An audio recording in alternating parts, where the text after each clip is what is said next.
Amoureux de la montagne, Alexandre parcourt le massif des Aravis en randonnée l'été, en raquette l'hiver, à la recherche des plus beaux endroits pour jouer de son instrument favori, le cor des Alpes.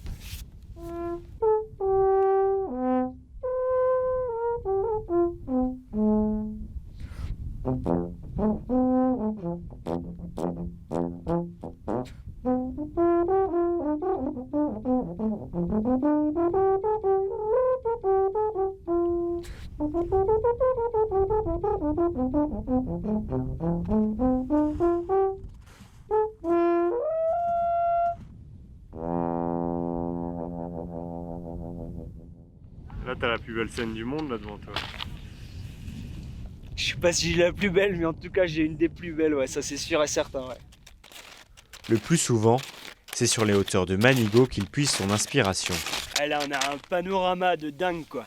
Équipé d'un corps en carbone plus léger, Alexandre mêle modernité et tradition.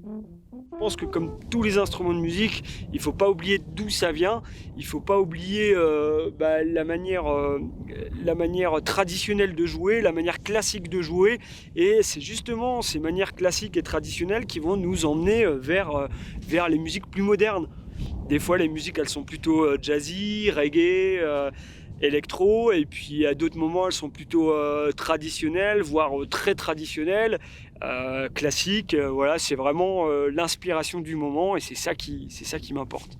Le premier cor des Alpes utilisé par Alexandre, c'est Jean Noël qui l'a confectionné. Ce septuagénaire occupe sa retraite en fabriquant cet instrument emblématique des Alpes. Alors qu'il ne connaissait rien à la menuiserie, Jean Noël a tout appris sur le tas après des années de rodage. L'heure est aujourd'hui à la transmission. Toutes les semaines, il retrouve Romain, passionné comme lui par le cor des Alpes.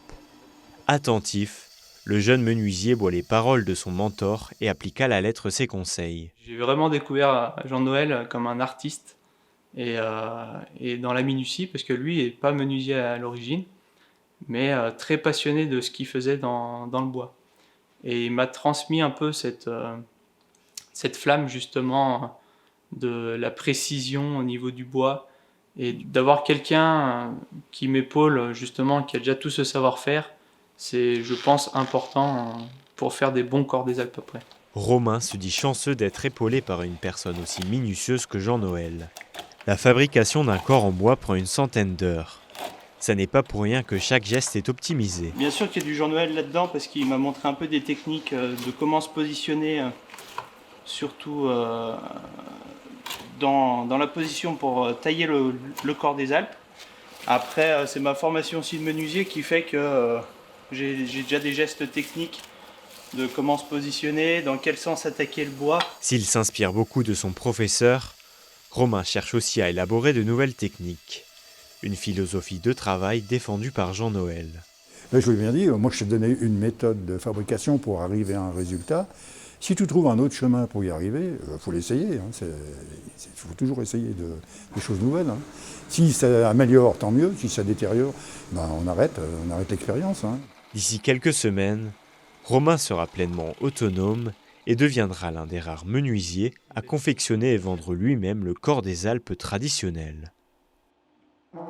Eddy, Arthur et Camille sont musiciens depuis leur plus tendre enfance.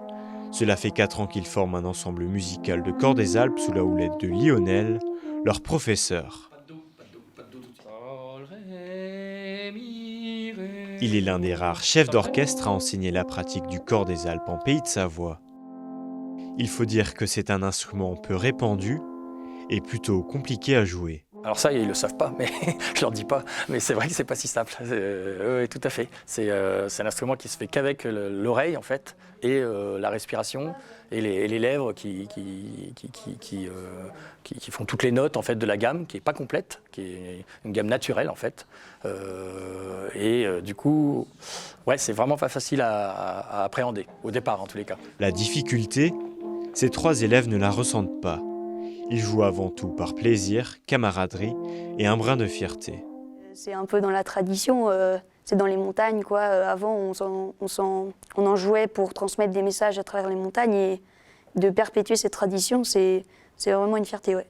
Ça fait un peu partie du patrimoine, c'est en bois, c'est c'est assez stylé en fait. Grâce à ces talentueux sonneurs et artisans, le Chœur des Alpes évolue et reprend place petit à petit au cœur du pays de Savoie, l'une des terres d'origine de l'instrument.